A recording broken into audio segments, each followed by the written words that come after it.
Hello robotic guys. आज मैं जा रहा हूँ आप लोगों को बताने कि हम किस तरीके से सैलरी स्लिप बनाते हैं। बेसिकली आप अगर न्यू कमर हो और आपका एक्सपीरियंस कम है, आप चाहते हैं कि नई कंपनी में ज्वाइन करना या आपके पास कोई ऑफर लेटर है, बट आप चाहते हैं कि मैं क्या करूँ, थोड़ा सैलरी ज़्यादा बढ़ाकर दिखाऊँ उनको, जिससे मुझे वहाँ पर थोड़ा हाइक ज़्यादा मिल सके या अपनी सैलरी को बढ़ा सके। तो किस तरीके से आपको अपनी सैलरी एडिट करनी है और सैलरी स्लिप बनानी है। अगर आप HR पर्सन है तो आपको किस तरीके से सैलरी बनानी है, सैलरी स्लिप बनानी है, वो मैं इस वीडियो में आपको बताने वाला हूँ। तो चलिए शुरू करते हैं। तो सबसे पहला जो रहता है हमारा, जो मेन हेडिंग रहती है सैलरी स्लिप की, वो हमेशा कंपनी के नाम से रहेगी। जैसे कि यहाँ मैंने रोबोटिक गाइस लिखा है, आपकी कोई भी कंपनी हो सकती है, ABCD प्राइवेट लिमिटेड कंपनी, तो आप वो लिख दीजिए। फिर जिस मंथ की सैलरी है, तो salary slip of July 2025, what ever जो भी आपकी सैलरी का मंथ चल रहा है, ईयर चल रहा है, वो आप यहाँ मेंशन कर सकते हैं। फिर यहाँ पे कुछ इंपॉर्टेंट कंटेंट है जो आपको लिखना होता है। बेसिकली क्या क्या चीज़ें रखी जाती है उसके अंदर। नेम हो गया, एम्प्लॉय ID हो गई, designation, department, father's name, depend करता है, कोई फादर्स नेम देता है, कोई डेट ऑफ बर्थ देता है, जो आपका मन करे वो आप यहाँ यूज़ कर सकते हैं। फिर मेन डिटेल्स रहती हैं कि बैंक नेम, अगर आप HR पर्सन है, अगर आप ये सब चीज़ मेंशन नहीं करेंगे तो क्या होगा, अदर कंपनी में आप देते हैं तो वहाँ थोड़ा प्रॉब्लम हो जाती है उनको आइडेंटिफाई करने की, बैंक अकाउंट है क्या UN नंबर है, दैट्स ऑल थिंग्स। उनको भी जब आगे क्वेरीज करनी होती है, इंक्वायरी करनी होती है, इस पे भी काम आता है। बैंक नेम दे दिया, अकाउंट नंबर दे दिया, UN number, ESI number and pan number, जो आजकल इंपॉर्टेंट रहते हैं। फिर आते हैं हम, जो अगला सेक्शन रहता है हमारा, अर्निंग और डिडक्शन। मेन चीज़ तो यही है कि एक एम्प्लॉय ने कितनी अर्निंग करी, किस किस तरीके से करी, किस किस बिहाफ पे करी, और कितना डिडक्शन हुआ, किस किस बिहाफ पर कैसे कैसे उसका काटा गया। अच्छी बेसिकली क्या रहता है कि जब आप सैलरी स्लिप बनाते हैं तो अगर आप डिडक्शन लिखते हैं तो वो एम्प्लॉय के लिए थोड़ा इजी रहता है कि मेरा पैसा किस किस चीज़ों में डिडक्ट हुआ है, उसको इजीली समझ आ पाता है। तो आप भी उसे मेंशन जरूर करें कि किस तरीके से उसका डिडक्शन हो रहा है। फिर हम आते हैं बेसिक। बेसिकली जो आपका CTC होता है उसके अकॉर्डिंग बेसिक क्या रखना, जो CTC रहता है उसका अराउंड 20 to 30% आपका CTC होना चाहिए। और कुछ कुछ कंपनी बेसिक क्या रखती है, अराउंड 50 CTC भी रख देती है, सॉरी 50% भी रखती है। तो डिपेंडिंग अपॉन योर ऑर्गेनाइजेशन कि आप किस तरीके का उसका CTC रखना चाहते हैं, वो डिपेंड करता है। बेसिकली मैक्सिमम लोग 50% ही अलाउड करते हैं, तो आप भी 50% ही अलाउड करें उसके CTC का, जो आपकी कंपनी के अकॉर्डिंग रिक्वायरमेंट है। बट यहाँ मैंने थोड़ा कम लिया हुआ है, थोड़ा शो करने के लिए कि हमें किस तरीके से रिक्वायरमेंट है और किस तरीके से नहीं, जैसे for a overview. It is not a compulsory for everyone, depend करता है। तो डियरनेस अलाउंस होता है। डियरनेस अलाउंस का फॉर्मूला क्या है, मैं आपको बताता हूँ। जो आपका बेसिक रहता है उसका 50% रहता है डियरनेस अलाउंस। HRA बेसिकली क्या रहता है, कंपनी टू कंपनी वेरी करता है। कुछ कंपनीज 50% देती है, कुछ कंपनीज 45% देती है। कंपनी टू कंपनी वेरी करता है, तो उसमें कोई दिक्कत वाली बात नहीं है। मैंने यहाँ पर 45% लिया हुआ। Convenience allowance company to company ये भी वेरी करता है कि आपको आने जाने का कितना अलाउंस देती है कंपनी बियरिंग करने का। मैंने यहाँ पर 1800 लिया हुआ। कुछ कंपनी 600 देती है, कुछ कंपनी 500 देती है, depending upon the companies reputation और उनका रेवेन्यू प्रॉफिट। फिर एजुकेशन अलाउंस 500 दिया, ट्रेवल अलाउंस भी मैंने 500 यहाँ पर दे दिया। टोटल सम किया इन सबका जब हम टोटल करेंगे तो 20,350 आएगा। अब इसमें डिडक्शन देख लेते हैं। डिडक्शन क्या है, PF 1080। बेसिकली क्या है, 1080 क्या है हमारा PF है।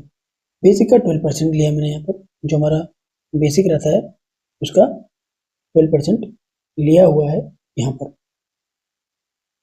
बेसिक का 12% लिया हुआ है यहाँ पर, क्या है वो 1080। ESI बेसिकली हमारा 0.75 रहता है। एम्प्लॉय के डिडक्शन में टोटली हमारा जो ESI है वो 4% कटता है।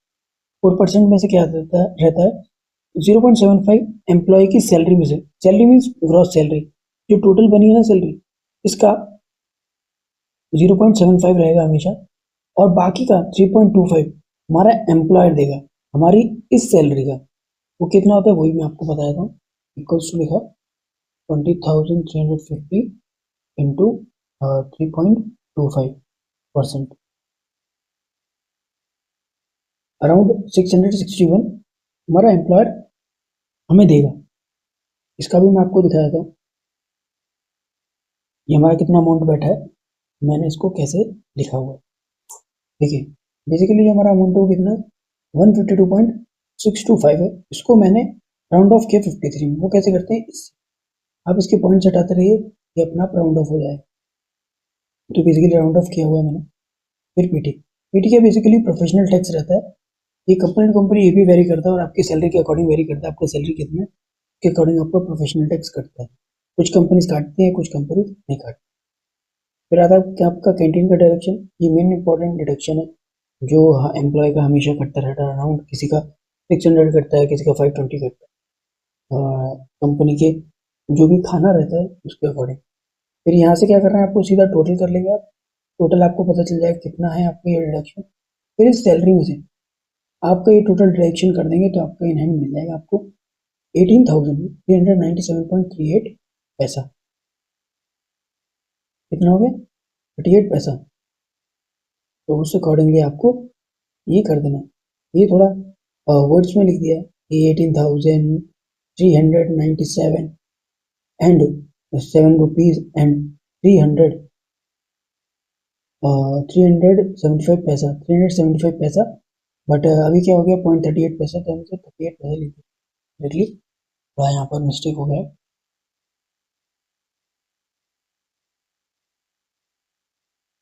38 पैसा।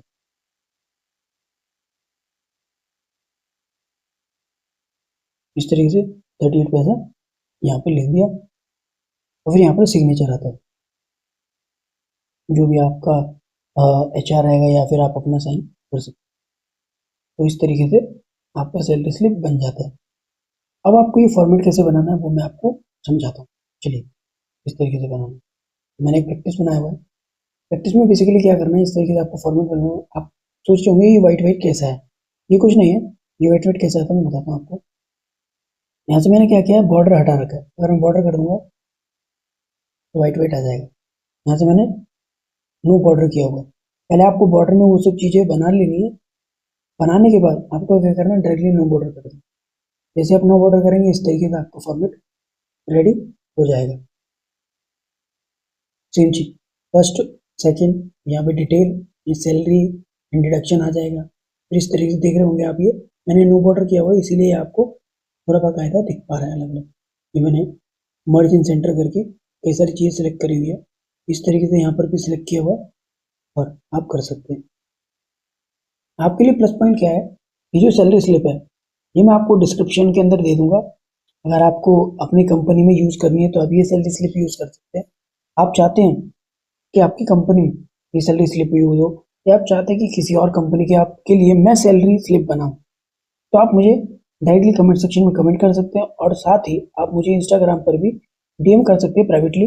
तो मैं आपको जल्द से जल्द वहाँ पर रिप्लाई देने की कोशिश करूंगा और आपको जल्द से जल्द जो भी आपकी क्वेरी होगी उसको रिजॉल्व करूंगा। तो आज के लिए बस इतना ही, मिलते हैं नए टॉपिक में, नए वीडियो में नए टॉपिक के साथ। तो आज के लिए बस इतना ही, बाय बाय।